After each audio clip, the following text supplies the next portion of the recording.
불꽃이 피기 시작하던 어느 봄날 섬기던 교회 청년들과 함께 경남 하동에 있는 취참판 댁으로 출발했습니다. 섬진강변을 따라 내려가는 그 길은 어느 계절에 가도 참 좋은 것 같습니다. 우리 일행은 화개장터에서 점심 식사를 하기로 했습니다. 하지만 식당을 예약한 상태가 아니었기에 이곳저곳을 기웃거렸습니다. 그 지역에는 제첩 칼국수, 제첩국, 주로 이런 메뉴들이었습니다. 저희들이 식당을 정하지 못하고 기웃거리던 그 모습을 보고 한 식당 사장님이 직접 나와서 잘해줄 테니 어서 들어오라며 손짓했습니다. 20여 명 되었던 우리 일행은 사장님의 그 미소를 따라 식당 안으로 들어갔습니다. 그런데 식당 안으로 들어가서 자리를 잡으니 우리를 대하는 사장님의 태도가 금세 달라졌습니다. 우리 일행에는 꼬마 4명이 함께하고 있었는데 그 아이들을 향해 한쪽에 얌전히 있으라며 혼냈고 또 저희들을 대하는 태도도 싹싹하지 않았습니다. 그러니까 일부 몇 사람이 우리 다른 식당으로 옮기자라고 말할 정도로 그 식당 사장님은 불친절했습니다. 식당 문 앞에서 보여주었던 모습과 180도 다른 사장님의 태도 때문인지 그날 점심 식사를 맛있게 먹지 못했던 그 기억이 납니다. 그러니까 살다 보면 이와 비슷한 경험을 종종 합니다. 처음에는 간이라도 빼줄 듯이 살갑게 다가오던 사람이었는데 어느 날부터인가 아무 이유도 없이 그 사람에게서 찬바람이 쌩쌩 불어옵니다. 그러니까 그런 사람들 있죠. 그런 경우를 만나면 몹시 당황스럽습니다. 저 사람의 진짜 모습은 뭐지? 그러니까 이런 물음이 생깁니다. 오늘 본문에도 이 비슷한 상황이 엿보입니다. 애굽으로 가지 않겠다며 모세가 대여섯 번을 거부할 때 여호와 하나님이 모세를 어떻게 대했습니까? 기적과 설득을 동원하여 모세의 마음을 움직였습니다. 그러니까 하나님의 그 열심 앞에서 모세는 미디안 생활 40년을 접고 애굽으로 향했습니다. 모세가 애굽으로 향하면서 그동안 사용했던 자신의 지팡이를 하나님의 지팡이라고 표현했습니다. 그 지팡이를 손에 잡고 이제 애굽으로 간다며 강조합니다. 왜 이것을 강조합니까? 하나님께서 뱀으로 변하게 했던 신기한 지팡이여서 하나님의 지팡이라고 표현한 것입니까? 그렇지 않습니다. 모세는 잘 알고 있습니다. 이 지팡이가 어떤 지팡이인지 잘 압니다. 자신이 예전부터 사용해왔던 낡고 평범한 지팡이라는 것을 잘 압니다. 하지만 그 지팡이도 하나님께서 사용하시니 얼마든지 도구로 쓰임받게 된다는 사실을 알게 되었습니다. 그래서 모세는 그 지팡이를 통해 이제 자신을 바라봅니다. 그 지팡이만큼이나 낡고 평범해진 자신의 모습이지만 그런 자신을 하나님께서 사용하신다는 이 사실에 큰 위로를 받았습니다. 나는 40년이 지나서도 여전히 패배의식에 젖어 있었던 참 보잘것없는 사람인데 그러나 하나님은 나를 귀하게 여겨주시는구나. 그래서 모세는 그 지팡이의 명칭을 하나님의 지팡이라 소개하고 있습니다. 모세는 하나님의 사람이다. 모세는 이제 하나님의 손에 붙들린 사람이야. 이 기쁨이 하나님의 지팡이로 표현된 것입니다. 그 마음으로 애굽을 향해 가는 모세에게 여호와께서 말씀하셨습니다. 오늘 본문 21절을 보시죠. 여호와께서 모세에게 이르시되 네가 애굽으로 돌아가거든 내가 네 손에 준 이적을 바로 앞에서 다 행하라. 그러나 내가 그의 마음을 완악하게 한즉 그가 백성을 보내주지 아니하리니. 하나님께서 모세를 애굽으로 보내는 이유가 무엇입니까? 애굽에 거주하는 이스라엘 백성들을 애굽에서 이끌어내기 위함입니다. 당시 이스라엘 백성들은 애굽에서 노예처럼 살았습니다. 남자 장정만 해도 60만 명 가까이 됩니다. 그러니까 달리 표현하면 애굽 왕 바로에게 있어서 이스라엘 백성들은 큰 자산입니다. 그러니까 돈으로 환산할 수 없을 만큼의 자산입니다. 그러므로 애굽 왕 바로가 이스라엘 백성들을 그냥 순순히 내줄 리 없습니다. 모세가 감당해야 할 사명이 불가능에 가깝다는 이야기입니다. 그렇다면 하나님께서 모세에게 이런 내용의 격려를 해주어야 하는 것 아니겠습니까? 모세야, 바로의 마음이 완악할지라도 걱정하지 말라. 나 여호와가 너와 함께 하느니라. 이렇게 말씀해 주셔도 사명을 감당하는 모세 입장에선 두렵고 떨리는 상황입니다. 그런데 하나님께서 어떻게 말씀하셨습니까? 내가 바로의 마음을 완악하게 한즉 그가 백성을 보내주지 아니할 것이다. 그러니까 하나님께서 바로의 마음을 선하고 부드럽게 변화시켜도 될까 말까 한 상황처럼 보이는데 오히려 바로의 마음을 하나님께서 완악하게 만들겠다고 하시니 이 상황은 도대체 무엇입니까? 여호와 하나님의 진짜 마음은 무엇이란 말입니까? 더욱이 24절을 보십시오. 모세가 길을 가다가 숙소에 있을 때에 여호와께서 그를 만나사 그를 죽이려 하신지라. 그러니까 잠시 후 다시 살펴보겠지만 여호와께서 모세를 죽이려 했다는 이 내용이 상당히 당황스럽습니다. 여호와께서 모세에게 애굽으로 가라고 말씀하신 그때와 그 말씀을 따라 모세가 애굽을 향해 가고 있는 이 두 상황의 시간적 차이가 얼마나 된다고 하나님은 이렇게 다른 모습으로 모세를 대하신단 말입니까? 화개장터에 위치한 식당 사장님의 태도는 약간 서운한 정도지만 여호와 하나님의 이 모습은 서운한 정도가 아닌 훨씬 그 이상 아닙니까? 너는 내게 부르짖으라 고 말씀하셔서 간절히 부르짖었는데 빨리 응답해 주지 않고 성실하게 일상을 살아가면서 진실하게 신앙생활하고 있는데 느닷없는 어려움이 찾아오니 이거 참 당황스럽잖아요. 성도가 이런 일들을 만나면 어떻게 해야 할까요? 만약 하나님께서 무책임한 분이라면 우리 역시 하나님과 어느 정도 거리를 두면 됩니다. 만약 하나님께서 무능력한 분이라면 앞으로는 내 땀과 내 노력을 더 의지하면 됩니다. 만약 하나님께서 감정의 기복도 심하고 또 우리를 인도하실 때 일관성도 없다면 그때 해결책이 없습니다. 하지만 하나님께서 무책임한 분이 아니고 무능력한 분도 아니며 우리를 사랑하는 아버지가 틀림없음에도 불구하고 우리를 당황스럽게 인도해 가신다면 거기엔 중요한 무엇인가가 있습니다.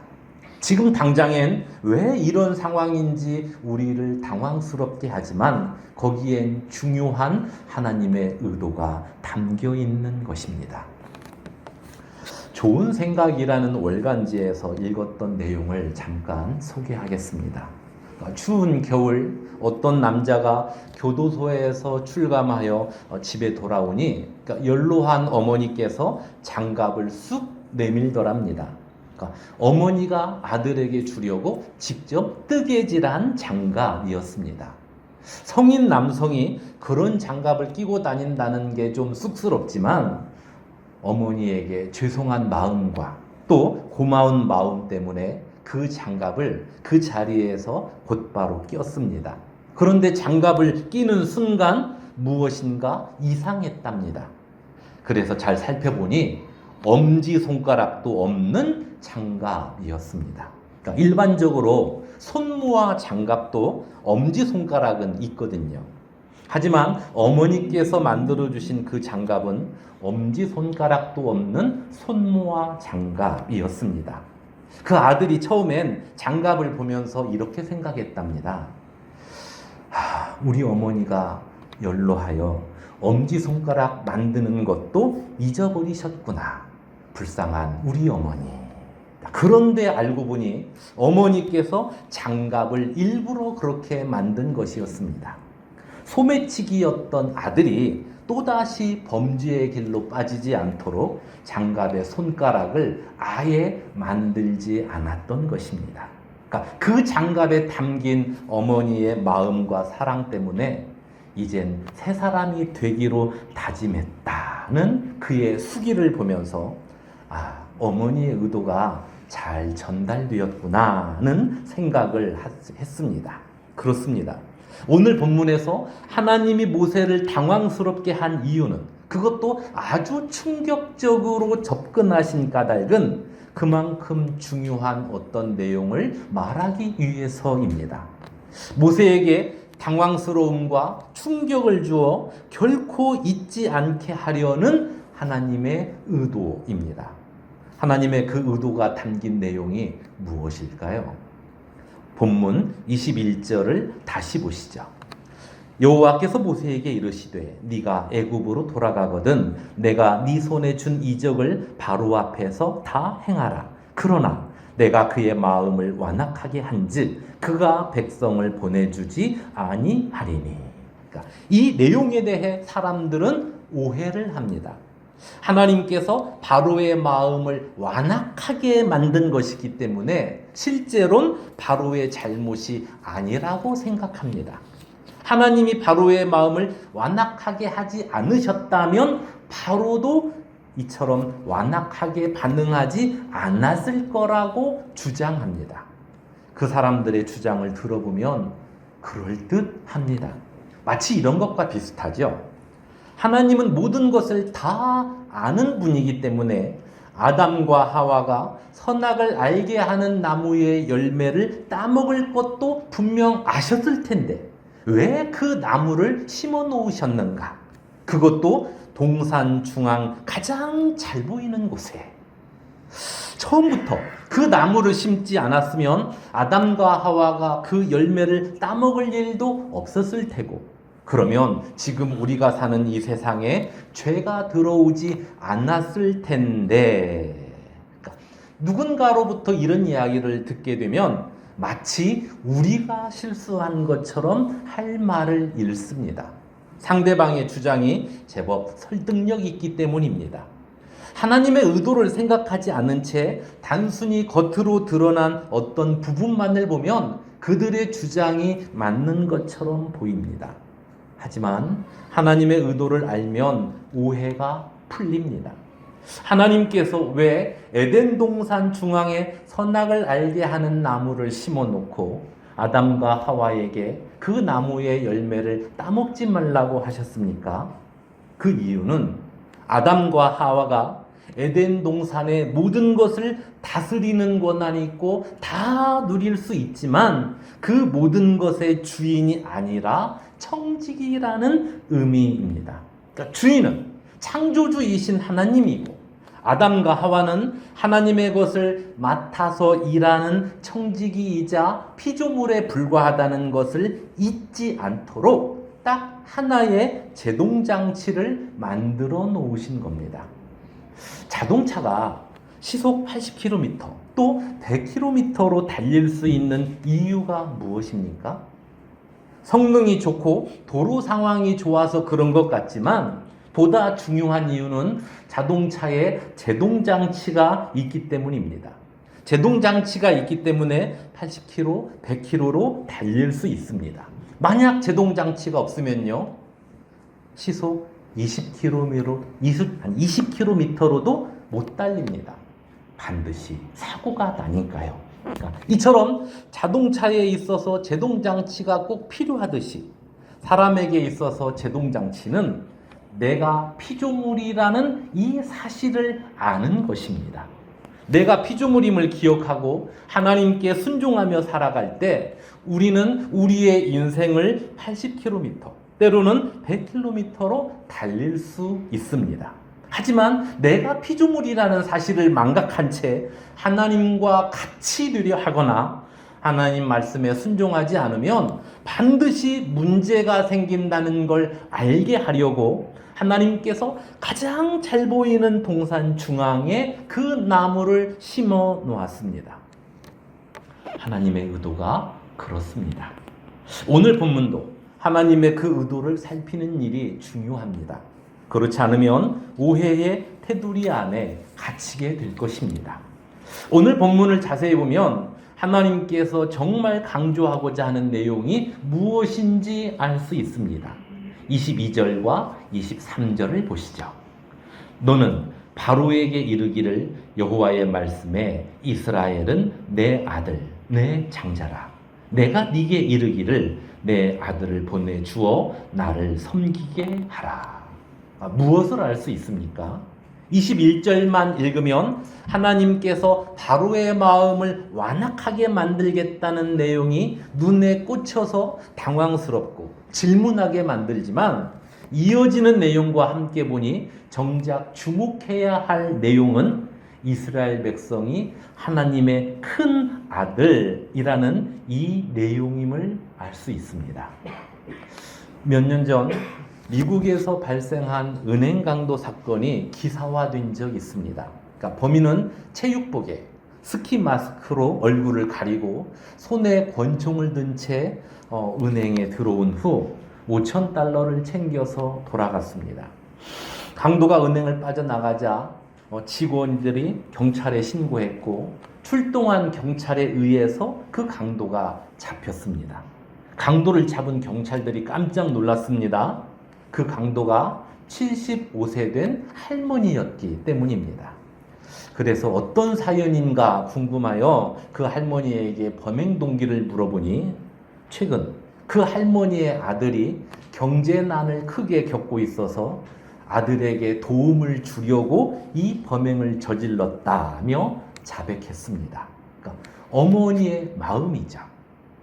그 사건 기사를 보면서 만약 우리 하나님께서 그 할머니와 같이 성도를 위해서라면 물불 가리지 않는 그러한 분이라면 성도인 우리들은 아무 걱정도 없겠다라는 엉뚱한 생각을 잠시 해봤습니다. 하나님, 제가 돈이 많이 필요해요. 그러면 하나님께서 오케이. 하나님, 제가 몸이 아프네요. 이에 대해서도 하나님께서 오케이. 하나님, 저의 자녀가 친구나 동료들보다 더 뛰어나도록 만들어주세요. 이 부분도 역시 오케이. 이러면 얼마나 좋겠습니까? 상상만 해도 신이 납니다. 그런데 아쉽게도 우리 하나님은 성도들을 향해 그러한 반응을 해주지 않을 때가 대부분입니다. 하나님, 제가 돈이 많이 필요해요. 그러면 넌 나의 자녀란다. 하나님, 제가 몸이 너무 아파요. 그러면 내가 너와 함께하고 있단다. 하나님, 우리 자녀를 최고로 만들어주세요. 그러면 너희는 거룩한 나의 백성들이란다. 이렇게 말씀하십니다. 자녀인 우리들을 향해 먼저 다가오셔서 너의 소원이 무엇이냐? 전능한 나 여호와가 너의 소원을 다 들어주겠노라 이러시지 않고 너희는 나의 자녀란다. 내가 언제나 너와 함께하고 있단다. 이 내용을 계속 강조하십니다. 왜 그렇게 하십니까? 딱히 어떻게 해줄 수 없기 때문에 슬쩍 넘어가려는 수단용 멘트입니까? 아니요, 그렇지 않습니다. 하나님의 자녀라는 이 신분은 우리의 그 어떤 소원과 비교할 수 없는 가치가 있다는 의미입니다. 하나님과 우리의 관계는 어떤 편리와 이익을 위해 때로는 조건을 내거는 관계가 아니라 아버지와 자녀라는 가장 가까운 친분의 관계라는 이 사실입니다. 이 사실을 알고 붙잡고 사는 삶이란 그 어떤 응답보다 중요하다는 이야기입니다. 그래서 하나님은 애굽으로 향하는 모세, 그 자신이 하나님의 자녀라는 이 사실과 모세가 이끌고 나와야 할 백성들 역시 하나님의 자녀라는 사실을 특별한 방법으로 각인시킨 것입니다. 사랑하는 성도 여러분, 여러분은 누구입니까? 지금 여러분이 누리고 있는 그 어떤 혜택보다 하나님의 자녀라는 이 이름의 가치가 훨씬 소중하다고 고백할 수 있습니까? 또 지금 옆에 앉아있는 성도가 하나님께서 몹시 사랑하는 하나님의 자녀임을 고백하십니까? 프랑스의 소설가 베르나르 베르베르가 지은 웃음이라는 책에 자랑거리라는 내용이 나옵니다. 이런 내용이에요. 2살 때는 똥 오줌 가리는 게 자랑거리, 3살 때는 이가 나는 것이 자랑거리, 12살 때는 친구가 있다는 게 자랑거리, 18살 때는 자동차 운전을 할 수 있다는 것이 자랑거리, 20살 때에는 사랑을 할 수 있다는 것이 자랑거리, 35살 때는 돈이 많은 것이 자랑거리랍니다. 흥미로운 건 인생 50살이 지나가면 자랑거리가 반복되는데 이번엔 거꾸로 되돌아갑니다.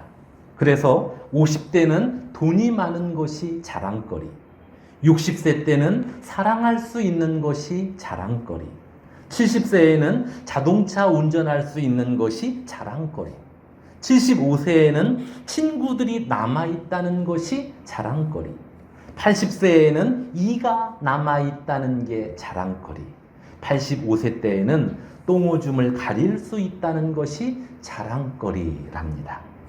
베르나르가 자랑거리라는 주제로 우리의 인생을 적나라하게 묘사하고 있습니다. 똥 오줌 가리는 것에서 시작하여 그것으로 끝나는 인생. 물론 우리의 인생을 그렇게만 설명할 수 없습니다. 인생은 보다 훨씬 더 풍성한 내용을 담고 있으니까요. 어쩌면 이 글을 쓴 베르나르도 인생 별거 없다, 이 말을 하려는 게 아닌 인생의 자랑거리라는 게 다 거기서 거기니까 남보다 좀 더 잘났다고 우쭐대지 말고 또 남보다 조금 부족하다고 어깨 처진 채 살지 말라는 의미로 이 글을 쓰지 않았나 생각이 듭니다. 그러나 성도는 여기에서 한 걸음 더 나아가 내가 하나님의 백성이라는 이 신분과 하나님께서 내 곁에 소중한 성도를 함께하게 하셨다는 이 사실을 그 무엇보다 자랑거리로 삼아야 하고 그에 따른 삶을 살아낼 때 우리의 인생이 더욱 풍요로워집니다. 그러므로 나는 누구인가? 즉, 내 신분에 대한 확신, 그리고 옆에 앉아있는 이 성도의 소중함을 언제나 잊지 않는 저와 여러분이 되기를 소망합니다. 24절 이하의 내용도 앞의 내용과 같은 맥락으로 이해할 수 있습니다. 우리 24절부터 26절까지 함께 읽겠습니다. 모세가 길을 가다가 숙소에 있을 때에 여호와께서 그를 만나사 그를 죽이려 하신지라. 십부라가 돌칼을 가져다가 그의 아들의 포피를 베어 그의 발에 갖다 대며 이르되 당신은 참으로 내게 피난편이로다 하니 여호와께서 그를 놓아 주시니라. 그때의 십부라가 피난편이라 함은 할례 때문이었더라. 창세기 17장을 보면 하나님께서 아브라함과 언약을 맺을 때 이스라엘의 남자는 다 할례를 받으라고 하셨습니다. 그러니까 표피를 베어내는 이 할례의 행위가 하나님과 그 백성 사이의 언약의 표징이라고 하셨습니다. 즉 할례는 그들의 정체성과 관련되어 있다는 이야기입니다. 그러니까 나는 하나님의 백성이라. 이 정체성을 날마다 수시로 확인할 수 있도록 장치를 마련해 주셨습니다. 그러니까 모세는 그의 부모가 가진 신앙을 따라 아기였을 때 할례를 했다고 여겨집니다. 하지만 모세의 자녀는 미디안 땅에서 미디안 아내를 얻은 후 낳은 자식들입니다. 그러므로 아직 할례를 행하지 않은 상태입니다. 이에 하나님께서 모세의 자녀들도 할례를 행하도록 하셨는데 그 방법이 과격합니다. 하나님께서 금방이라도 모세를 죽일 것처럼 행동하셨습니다. 그러니 당시 상황을 모세와 그의 아내 그리고 자녀들이 잊을 수 있겠습니까? 우리는 하나님의 백성이라. 그러니까 매 순간마다 이 정체성을 떠올렸을 것입니다. 제가 아직 신방을 하지 못한 가정이 있긴 하지만 신방을 하면서 우리 성도들의 살아온 인생을 조금 알게 되었습니다. 저는 제 스스로가 인생을 참 어렵게 살아왔다 생각을 했었는데 저의 살아온 인생은 우리 성도들에 비하면 세 발의 피임을 확인했습니다. 그러니까 낙심하고 좌절할 수밖에 없는 고난의 순간들을 잘 견뎌왔던 그 이야기들을 들으면서 우리 성도들은 하나님의 자녀라는 이 정체성과 하나님의 붙드심이라는 이 믿음의 확신으로 지금까지 살아오셨구나. 그 생각을 하면서 감사했던 기억이 납니다. 그렇습니다. 성도는 고난도 피해가는 신비로운 사람들이 결코 아닙니다. 성도라는 이 신분으로 고난을 견디는 자들입니다. 견디면서 보니 나 혼자 이 악물고 견뎌냈던 것이 아닌 내 뒤에 하나님께서 항상 함께하고 있었습니다. 내가 악문일을 느슨하게 놓을 땐 하나님께서 더 견고하게 그분의 팔로 붙들고 계셨습니다. 이처럼 우리는 하나님의 사랑 안에 거하는 하나님의 자녀들입니다. 비록 현재 살아가는 모습과 형편은 각각 달라도 우리 모두는 하나님의 사랑 안에 있습니다. 가끔 당황스러운 일이 발생하기도 하고 어떤 땐 견디기 어려운 고난이 찾아오기도 하지만 그 상황은 하나님이 살아계시지 않기 때문이 아니며 우리를 덜 사랑하는 까닭도 아닙니다. 우리를 향한 하나님의 사랑이 얼마나 깊은지 그 사랑을 받는 내가 어떤 신분의 사람인지를 더 확실케 하려는 하나님의 의도가 담겨 있습니다. 그러니 비록 현재 어떤 고난을 당하더라도 그 고난으로 인해 낙심하지 말기를 소망합니다. 낙심에서 나오는 불평으로 우리의 인생을 채우지 말고 하나님의 자녀됨, 내 생애에 이보다 더 영광스러운 선물은 없습니다. 하나님께서 나와 함께 하심, 내 삶에서 이보다 더 귀한 은혜는 없습니다. 내 곁에 있는 성도들, 이들은 하나님께서 내 삶에 주신 값진 선물입니다. 이 고백을 따라 매 순간 하나님의 자녀다운 모습으로 삶을 채워가는 저와 여러분이 되길 소망하고 그렇게 삶을 살아가는 우리 모두에게 하나님 주시는 안식과 기쁨이 충만하길 주님의 이름으로 축원합니다. 기도하겠습니다. 하나님 아버지, 우리가 하나님의 사랑 안에서 살아가는 자녀들이오니 이 사실을 따라 하나님의 그 높으신 이름을 찬송하며 고난 앞에선 하나님을 더욱 의지하며 범사에 감사하는 인생이 되게 하여 주옵소서. 예수님의 이름으로 기도드리옵나이다. 아멘.